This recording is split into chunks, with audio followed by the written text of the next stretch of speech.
Hey, Service Nation. So excited to be with you again today. We are just recording this right before a holiday weekend, so it'd be interesting to see if we get more people trying to grow their business over the holiday weekend or everybody off. Today, we are talking about, and you are going to discover, top 3 service business marketing strategies. I know we've been talking a lot about marketing, but man, client attraction just is the key to everything. Once you get this down, all the leadership and the core values and the hiring and the systems of all the like firepower you have as an owner gets unleashed when you're like, I can get all the clients I want anytime I want, when I want, how I want. So that's what we're going to talk about, and we're going to get you guys amazing at it because it is the keys to the kingdom. All right, guys, gals, if you are getting massive value out of the show, subscribe, rate, review, refer to others so the show will grow. If you want more of it, let us know. If you're like, this guy's full of crap, we don't want anything, don't let me know. It'll just hurt my feelings. But the rest of you that are getting value, let me know, and we'll put more time, money, and effort into helping make your guys' life better. Subscribe, rate, review, share the knowledge, share the word. Let's grow Service Nation. That said, let's talk marketing. Let's talk the top 3 strategies over 25 years I've kind of distilled down and I want to share with you. And keep in mind, if there is a way to get leads, brother, sister, I have tried it. If there is a way to waste money on leads, I've wasted it. I'm old enough to, I know you guys are going, you can't be old. Look how young and you sound. And look, you're such a good looking, young, spry fellow, Mike. Be that as it may, I'm an old man. I'm 46 as we're recording this, and I'm old enough to remember the freaking Yellow Pages. Reach out and let me know if you have done the Yellow Pages. And again, not now in 2020 when the Yellow Pages are like silly, right? Kind of a footnote who uses them. Although you can still make money off the Yellow Pages, believe it or not. But I just remember putting like a $2,000 a month ad, and I'm in Phoenix, or I'm in Phoenix and wasn't Phoenix at the time. And the ad was like this big. I'm holding up my fingers, which is really helpful for the podcast people. But like not a quarter page, not like a 16th or a third, like a small piece of the page, one page in this 2,000 person book, and I'd spend $2,000 a month, and it was just like, it's the Yellow Pages. You have to. Like I didn't know that you could not be in the Yellow Pages, so it just felt like this tax on my business, and I don't even know how much money I got. But then looking back, by the way, as a good marketer, I'm like, wait a second, I paid for them to go to that page, but there's 20 other people advertising that all paid. So like, not only it wasn't that they just put me a page on my own, it was a page with all my competitors. So I remember hating those guys, just feeling like, oh, you're stuck. You got to do, and every year with the negotiation of how big's the ad, and it's just like a tiny ad for so much money. And then it felt good because I'm a terrible human being when they kind of died and no one pays attention to them anymore. It's like, you got what you had coming, Yellow Pages. So I'm old enough to do the Yellow Pages, paying $2,000 a month. I did trade. I remember I was so desperate to get customers. I'm like, oh, I'll do trade. Put my on some trade thing where you can trade my services for other people's services. All that happened is everybody kind of just jacked up their prices and whatever. And it also sucked too because I did when I was doing that, I think I had a product, so it actually cost me money to build the thing, and everyone else was just doing like services they provided themselves. So I traded that. I did money mailers, but we never really tracked it. I didn't know how to market, so no one called. And again, no knock on money mailers. It's not like they're a bad scene. It was just I didn't know how to make them work. What else did I do? Oh, I paid for SEO for sure. I remember my first website, like $5,000 or something. It was like such a big deal back when websites were hard to make. Everything under the sun to get clients other than learn how to market. I don't know why. I just felt like marketing was for like smart people or like no one really knew. Like I felt like it was this mystical thing like alchemy or, like healers on TV. Like, I don't know. It sounds kind of, does anyone really know how to market? A lot of mindset stuff, but I would have done anything to grow except learn how to market because I just didn't think I could. So I would wasted so much money throwing at people to help me with marketing as opposed to just figuring out how to do it myself. So today we're going to teach you all how to do it yourself because I want you guys to have that skill, and that's an amazing skill. So I don't know about you guys, and feel free to jump in and tell me if this is how you feel or felt. Probably feel. I just wanted this place like I could, and again, I'm going to show you how old I am, where I could like just fax over my order. Like, hey, I would like 12 customers this week, please. Here's $1,000 or whatever it was. And they would just like, here you go. Here's your clients. But I never really found, and it's weird because all the people selling stuff like, hey, they kind of make it out like that. Like, oh, you just fact, it's like printing monies and ATM. Like, they kind of, I don't say sell you, but make you feel like, just fax over your order and we'll send over customers. And honestly, the reason I believed it is not because I'm not that bright, although, that's arguable as well. I so wanted to believe that, right? It was like when someone's kind of selling you a reality that you want to believe anyway, it's so easy to sell. So, I wanted to believe whatever the media, the yellow pages or the direct mail or the paid ads or the SEO or whatever, like, or having a website back in the day. Not that, you don't have a website now, but back in the day, I was like, oh, once you have a website, people just start calling in. It couldn't be further from the truth, or it wasn't for me at least. So I just kind of gave up, right? And again, the real deep problem is I would do anything or spend anything to get the clients I needed to grow. But I wouldn't grow myself. That was the one place. And I think it was just beliefs. It wasn't like I was like, oh, you could get really good at marketing and have all the customers you wanted. I don't think I ever thought that. If 46-year-old me could go tell 30-year-old me, just become an expert at marketing. I think I made up like, oh, because I had a construction company. It was like a niche product that we offered, like, oh, marketing won't work for me, right? Like, which is so stupid because then I've been in so many other businesses and marketing works for everybody. The concepts are the same, especially in the service business. So trust me, I've had lots of service businesses. I'm in a service business right now. Not on site. We help people coaching, but it's still service. We don't sell products. Anyway, I promise you, certainly in the service business, but every other business, you can get good at marketing.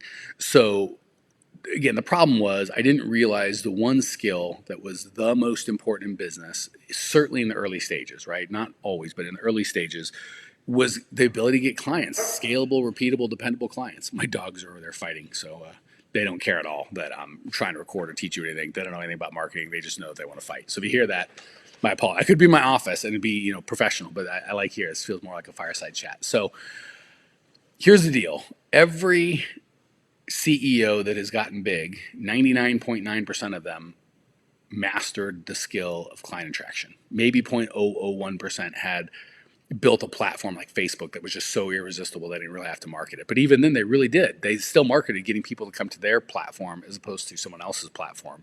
And then once they built this market that was so big, they can just sell it. They don't really have to market all that well. But 99% of the people, of CEOs when you're starting, and 100% in the service business, need to get good at marketing. That's the first thing that you need to do. Because none of us have a magic, I guess if I had a magic product, like I could find a way to sell $20 bills for $10 and make money, maybe I wouldn't have to be good at marketing. But in the service business, we don't have that. It's commoditized, right? Or can feel commoditized in terms of, I guess if you're the only HVAC company in your town and it gets hot or cold there and people have money, you don't have to be great at marketing. But for everyone else, that there's one other competitor, maybe more, God forbid, we got to get good at marketing, right?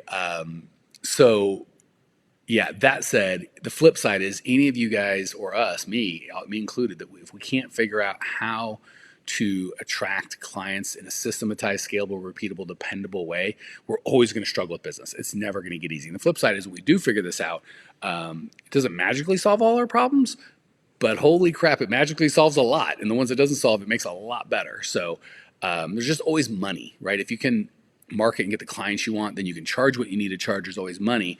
And one of my favorite axioms in business and in life is if you have a problem that requires money and you have money, there is no problem, right? So let's get some of that money and then many of your, and again, not every problem can be solved by money, just to be clear. I don't want anyone to think, relationships, there's things that are far more important than money, but many of the problems we and deal with in life, and almost all of them that are in business can be fixed with money. And if you have money, you can fix those problems. If you have a scalable, repeatable, dependable way to get clients, you will have money. All right. All that to say, the short version is the complete financial future of your company and ultimately of you and your family is at stake with this one thing of can we get clients. So let's jump in of how we discovered and how to do it. So I still remember the first time, because again, I'd had brick and mortar businesses and I got clients before. So I'd built multi-million-dollar companies with clients, but I either depended on someone else. Like when I had my car dealership, we did well, but man, I spent so much money, like 20, 30 grand a month on advertising through like Auto Trader and like cars.com or whatever. And they're fine. I'm not knocking those places. But again, they were kind of just a newer version of the Yellow Pages, right? Like here's my Honda Accord with everybody else's Honda Accord, come and get it. Once I sold my last brick and mortar company and kind of went online, I finally figured out how I got my first scalable, repeatable, dependable funnel, just one, where I knew if I put X amount of traffic into it, Y amount of traffic would come out, right? And I'll tell you what it is. And I'm not saying you guys do this exact same thing. I'm going to tell you the way to do it for service companies. But we would just have a webinar where I took the best hour of my teaching and exactly what people need to do to grow their company. And I said, hey, if you want help, jump on a call. In the early days, it was me on the call. And then people would jump on a call wanting help, actually putting in place the things that I taught them on the webinar.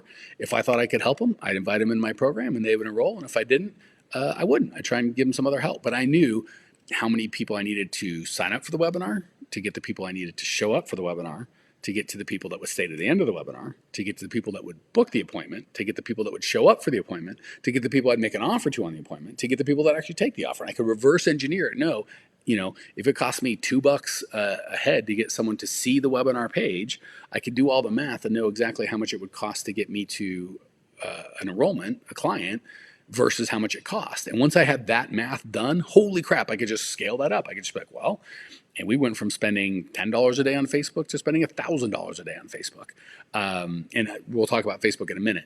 But the magic is now I can do anything, right? This podcast, right? If I send, and we don't have anything we're selling yet in the Grow My Service Company universe yet, but wherever I send people on here, and I'm going to give you guys an opportunity to get more value, we'll build a list, and eventually when we find some way to serve you guys for money, we'll just roll it out, right? So when you get your first funnel that you're like, holy crap, if I can just dial up the traffic that goes to that funnel, I know that every 100 leads in that costs me $5 a lead for $500 will give me one client out, and that one client might be worth 2,000. Or obviously you got to kind of do the numbers in your area. But once you've got that funnel, and I know how much money I have to put in to get money out, and I can just dial it up. Holy crap, does life get fun? And then that allowed me to be able to start helping other clients build the same funnel.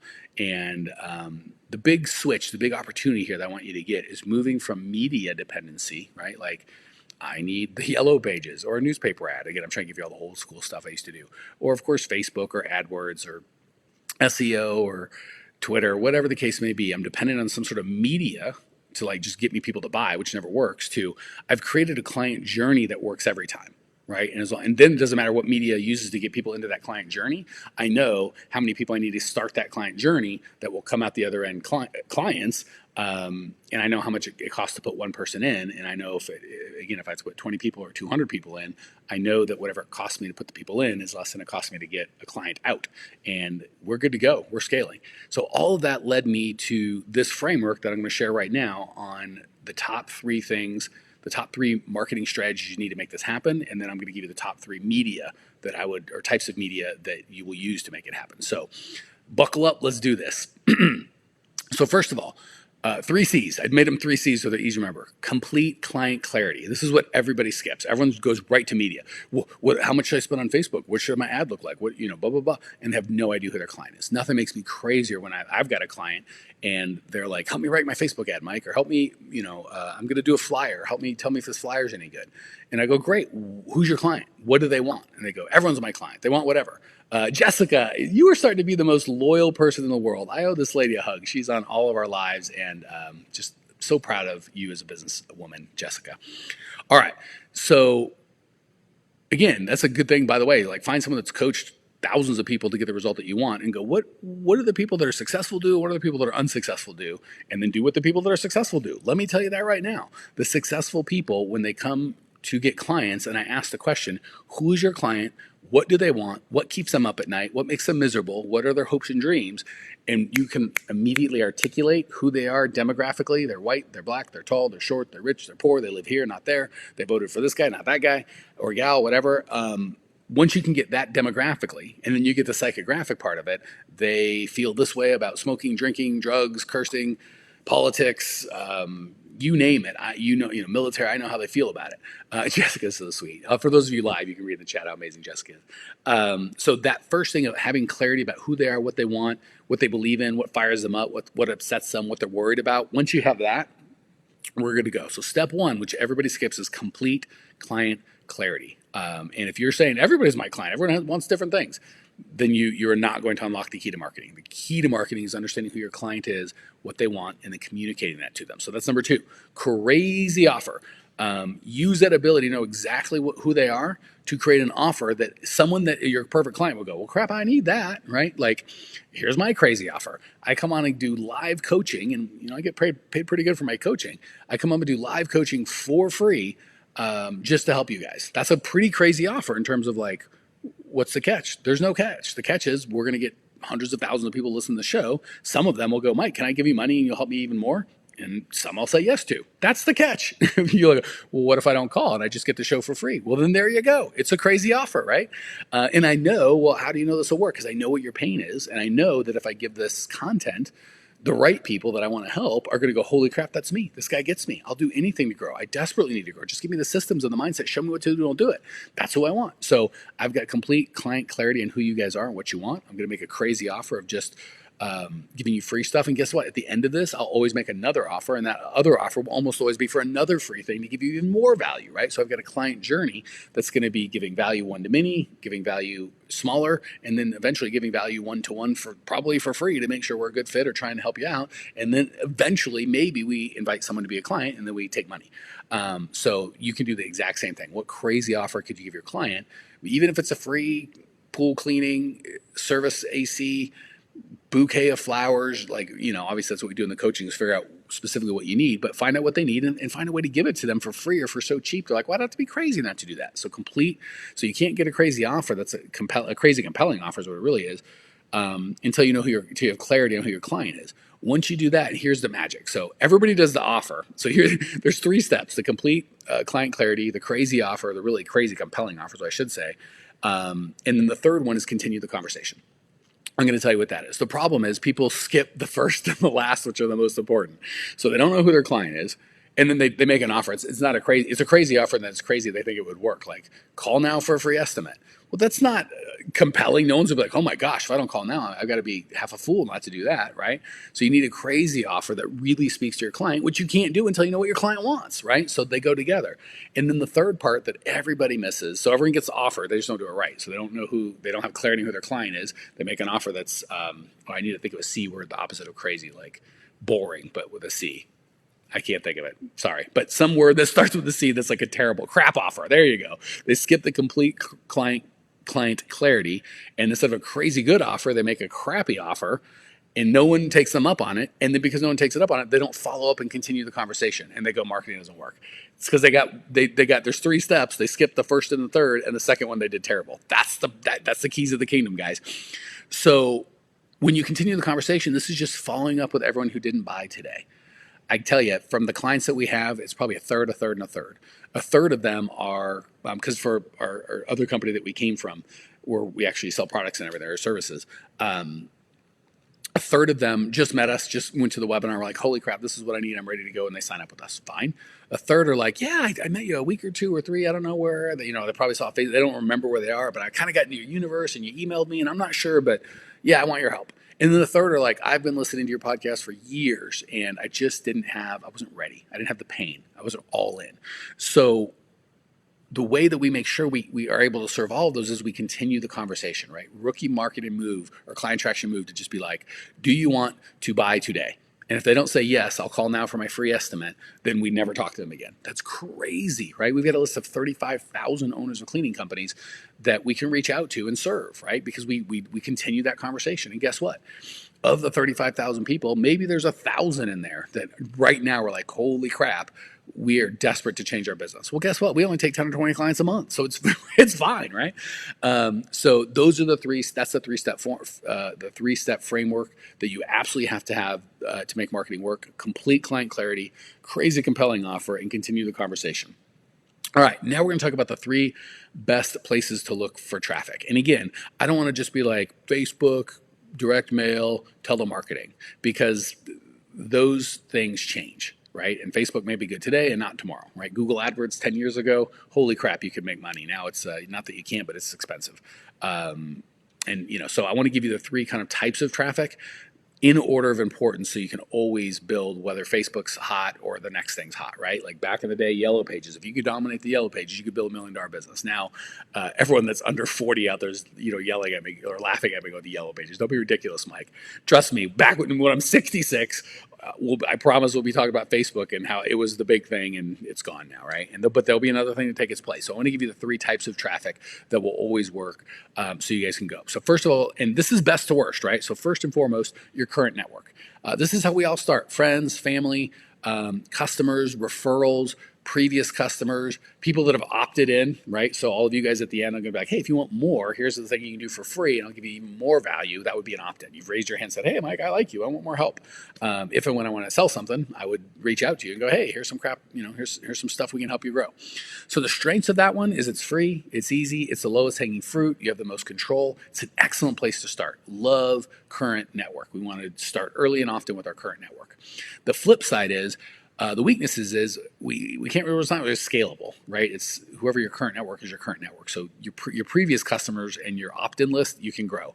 But in terms of friends, family, and current customers, it's a little harder to grow that. So it's not as scalable as possible, right? And scalability is huge. You start learning that when it's like, well, my current network's free, and that's great. It is, but I'd rather have if a new client's worth $200 to me in profit, I'd rather have a place where I could give $100 of that profit to someone and get 1,000 clients than a network where I could get 10 clients for free. See what I'm saying? So that scalability really makes a big, big difference. That's underestimated by most owners of businesses. We don't understand how important scalability is. All right. So number one, current network, really important. Most people don't have systems and processes for it. They're ad hoc. Oh, I'll ask this guy if he'd give me a referral. I'll ask this guy. You guys may notice at the beginning of every show and the end of every show, I go, hey, subscribe, rate, and review. If you're digging the show, turn a friend onto it, like support the show, let us know that you're into it. That's the system, right? If I just kind of did it sometimes, not others, that would be ad hoc. All right, the next one is organic traffic. This is creating and sharing content. It's what I'm doing right now, right? I'm creating this content. It's costing me a little bit. We pay someone in the back to do all the technical stuff, but effectively free, right? I got my laptop. I already own that. I'm sitting here talking with you, trying to give value. It's near free. And then you post we might post a snippet of this on Instagram or the whole thing on YouTube, or some of you are listening to us, you've subscribed to the podcast, right? So lots of different, we put it on our website, lots of different places that you can share the content that you've created. Strengths about this one, it's not free, but it's cheap. Can be free, but most of the time there's some cost to have a website, to have this laptop. So it's very cheap. The good news is you're able to test your funnels with warm traffic, right? So at the end of this, I'm going to say, hey, go to our website, growmyservicecompany.com. or direct message me on Instagram and I'll give you a copy of my book. That's a funnel, right? Ideally, what would happen is once you went to our website, we'd have another offer, and we don't right now. It's just, hey, give us your email address and we'll keep you in the loop. Or if you direct message me, I'd have an offer to take the next step, right? And we will. So if you're listening to this on the podcast a long time ago, you might be able to take those actions and something actually cool could happen. It's just as we're recording it. All that to say, that's a funnel, right? Now, someone that's listening to me on a podcast for 20, 30 minutes and goes through that funnel is going to be warm. They know, like, and trust me to a degree. So I'm going to have a better conversion rate with those people than I do with cold traffic. So the beautiful thing is the organic traffic that kind of knows, likes, and trusts you to a degree before they call is going to be convert a little better. It's a little more forgiving and it's cheap, right? So if you don't convert that well, it's okay. You can still make money. So that's the strengths. Also, when you set it up, it lasts, right? Our other company, we've done over 500 podcasts. If I never made another podcast, I just kept re-releasing old ones. I could do no work and continue getting paid forever. So the nice thing about organic traffic is it's cheap. You can test your funnels with it, and once you set it up, it kind of goes not forever, but a long time. Weaknesses are it's hard to control scale. Like with paid, I can be like Facebook. I'll give you $10 a day, $100 a day, $1,000 a day, $10,000 a day. Hold on. Hold on. I might sneeze. I don't think I've ever sneezed live on a podcast, but I'm just about to. It's still hanging around. So my apologies in advance if and when it happens. Okay.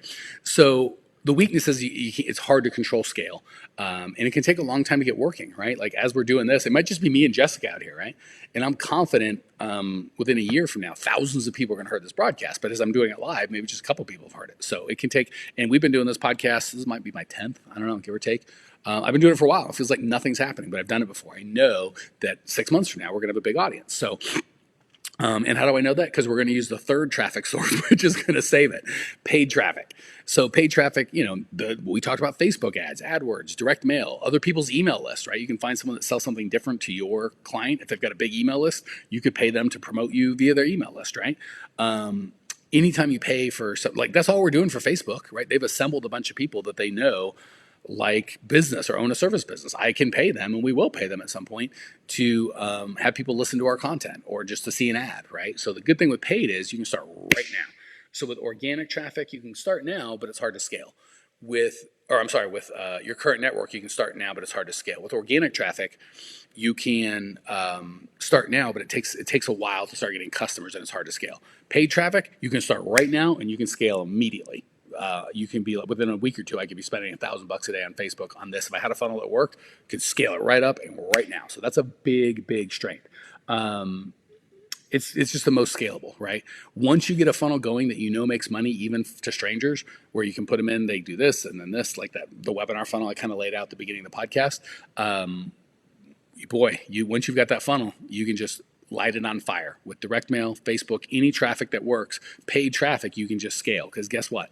If traffic from Facebook works, traffic from LinkedIn will work. If traffic from LinkedIn works, traffic from direct mail will work, right? It's not the media so much. And the cost is a little different, right? For Facebook, maybe I get cheaper clicks, and for direct mail to get that same click maybe costs more. So maybe the numbers don't work, but the messaging still works.